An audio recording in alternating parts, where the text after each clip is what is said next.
Es decir, que está en la mitad del programa evolutivo para el hombre, que en eso coincide con la teosofía, en que se nos dice lo mismo, que nosotros estamos más o menos en la mitad de ese proceso evolutivo.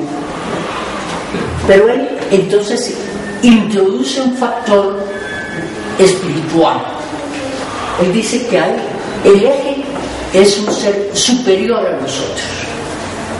Él es profundamente cristiano, como vimos en la historia de él anteriormente, y dice: el eje es Cristo, y Cristo es el que está llevando a la humanidad hacia adelante. Este globo debe cerrarse. Esto no ha sucedido todavía, pero lo mismo que aquí se cierra esta etapa, aquí esta debe cerrarse también. En este punto estamos en el máximo de separatividad,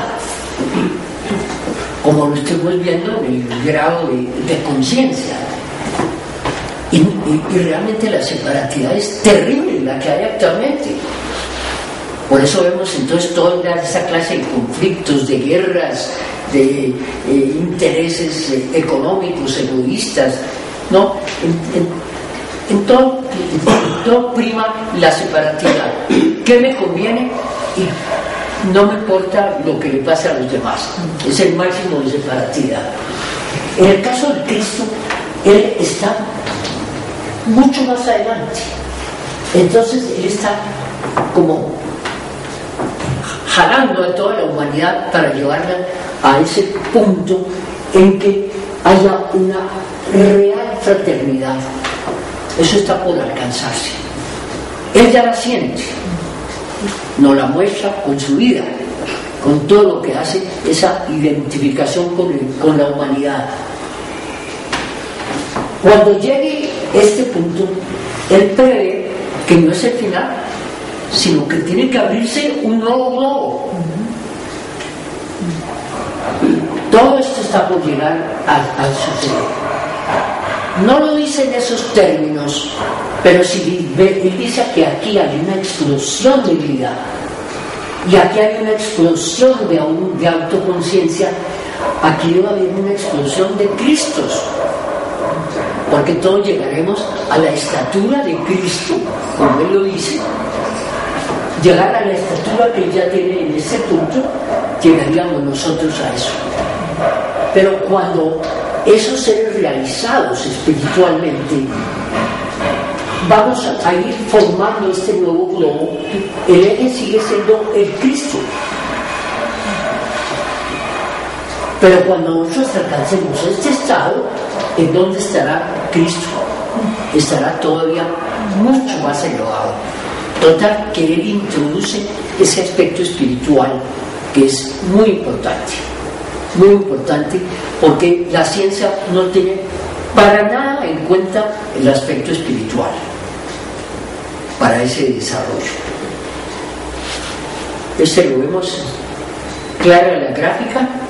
La materia le llama la barisfera. De la vida, la biosfera. La de la reflexión, la de la noosfera.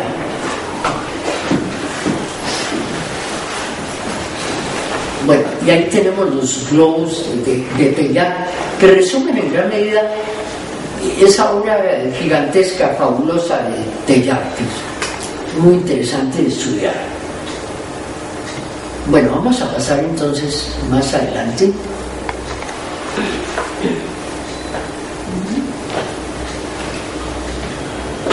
No, sí. Bueno, aquí esta gráfica pues se explica por sí sola también. Él muestra un problema común en todos los estudios. Hay una ciencia materialista que va en un sentido y una teología espiritualista que va en otro sentido, y siempre están en conflicto. La ciencia dice una cosa, la teología dice otra cosa, y no se ponen de acuerdo. Teilhard dice, ¿por qué no se pueden poner de acuerdo? Si nosotros buscamos una media aquí establecida por esta barra, entonces la teología y la ciencia pueden estar en asociación, cosa que él trató toda la vida porque él era teólogo y era científico. Entonces él muestra que puede haber ese acercamiento, pero realmente esa divergencia de posiciones ha creado muchos problemas. Sí, que hoy no podemos decir los grandes científicos. Por ejemplo, el más grande científico que hay ahorita es Hawking, y él es absolutamente materialista. Absolutamente materialista. Pero ha cambiado hace poco, porque hace... Ni que todos los científicos sean espiritualistas. Pero hay una tendencia en la ciencia a encontrar respuestas solo en la materia, aunque sean buscadores de la verdad, están buscando la verdad, ¿no?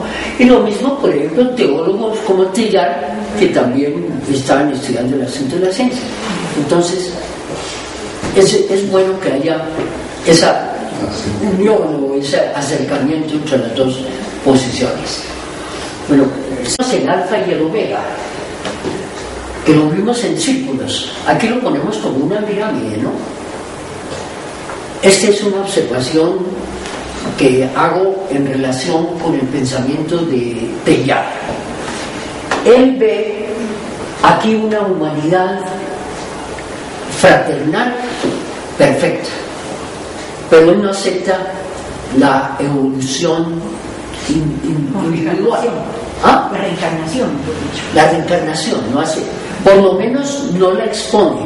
Él no expone la reencarnación. Es decir, la humanidad como especie está acercándose aquí, pero el individuo no viene sino una sola vez. Entonces habría un problema. Entonces, si ponemos aquí en la base, hay una serie de individuos que aparecieron los primeros hombres. Estos hombres tuvieron pues una descendencia. Estos están parados sobre los hombros de los de la primera etapa, y así siguen muchas etapas, avanzando la humanidad, y ha llegado a la mitad del desarrollo, la humanidad.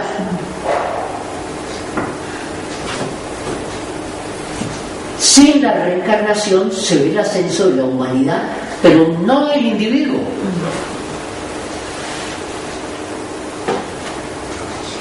Los últimos en llegar serían los privilegiados. ¿Qué mérito tiene el individuo que llega al final y se encuentra con una humanidad perfecta? El único mérito fue que llegó de último. Pero los que llegamos antes no podemos lograr eso, y nos toca la parte más dura y mucho más dura a los que estuvieron al principio, ¿no? En cambio, la teosofía nos muestra que nosotros estuvimos aquí y hemos pasado por todos los estados como individuos, y somos los mismos que llegaremos al final. Hemos pasado por todo un proceso. Entonces, veo yo, en el caso de Teilhard, el problema que falta es la clave de la reencarnación. Él posiblemente la conoció porque él estudió todas esas filosofías orientales y vivió mucho tiempo en Oriente, ¿no? Bueno. Tuvo que quedarse calladito si no les comulgaba. No, pues a él le prohibieron, ¿sí? a él lo sacaron de la universidad. Él era profesor de la Sorbona y le prohibieron enseñar, le prohibieron publicar sus obras y lo sacaron de Francia y lo mandaron para China. Sí, a lo mejor sí, él ya lo estaba pensando, lo estaba creyendo. Eso, según la teosofía, que es diferente a que nos muestra, en algunos puntos coincide, pero en otros puntos es diferente.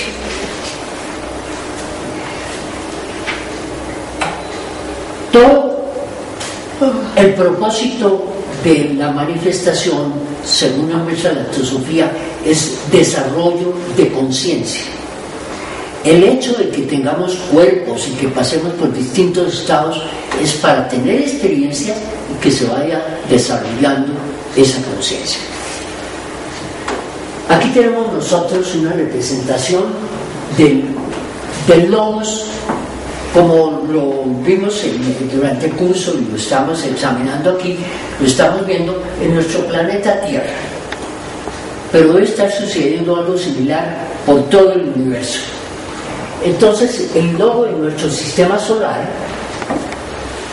sería la fuente de esa evolución aquí en la Tierra, y las mónadas serían chispas divinas, para poner como un símil de que el logos es como una gran hoguera y cada uno de nosotros una chispa que tiene que convertirse en una hoguera también. Es decir, él es plenitud de conciencia y nosotros somos conciencia por desarrollar. Se está desarrollando. Ese punto sería un nombre de la mónada. Cada uno de nosotros esencialmente es una mónada, es una chispa divina. Pero esa chispa divina tiene que pasar por un proceso de aprendizaje para que todo aquello que es potencial se convierta en actividad, que se ponga en actividad todo lo que es potencial. Es decir, nosotros no tenemos que agregar nada a la mónada, sino lo que tenemos es que sacar de allí, de esa mónada, todo lo que hay potencial, ponerlo en actividad, ¿no? Como muchas veces hay la objeción de que ¿para qué pasa esa mónada por todo ese proceso de aprendizaje si ya está todo allí? Yo ponía el ejemplo de un joven que tiene todas las condiciones físicas para ser un deportista, ¿no? Y quiere, por ejemplo, ser un gran nadador, un campeón de natación, pero él no puede aprender natación leyendo libros de natación, ¿no? Tiene que meterse en el agua, y cuando se mete por primera vez, si es una cosa sin que nadie lo ayude ni nada de eso, no va a hacer los movimientos correctos, tomar agua, inclusive si está solo y es en un río se puede ahogar, ¿no? Pero él tiene todas las condiciones para ser un buen nadador, ¿no? Pero si él se pone entonces a aprender y tiene un instructor y todo eso, él puede llegar a ser un campeón mundial de natación. Y así podría ser cualquier cosa, un tenista o un futbolista, si tiene esas condiciones. Pero tiene que pasar por la experiencia. Eso le pasa a la mónada. Tiene que pasar por la experiencia, puesto que tiene todas las condiciones, pero potenciales. Entonces tiene que pasar por un proceso que primero es de involución. Esta flecha entonces nos muestra que tiene que ir descendiendo. Al decir descender, no es ni ir ni hacia abajo, sino es meterse dentro de la materia. Es un proceso involutivo, envolverse en materia. Entonces lo va haciendo progresivamente, desde lo más sutil y espiritual hasta llegar a lo material. Y ponemos aquí entonces las esencias elementales. El alma, Buddhi y Manas está pasando por un proceso, primero en el nivel álmico, el nivel más elevado espiritualmente, pero donde no hay respuesta de conciencia inicialmente, pero va a empezar ese desarrollo de envolverse. Después, en el plano búdico, en el plano manásico o de la mente, estos son esencias elementales, primero, antes de llegar al reino mineral, primera esencia elemental, segunda esencia elemental, tercera esencia elemental, es decir, cada vez es más material, hasta llegar al reino mineral. En los minerales contienen semillas de energía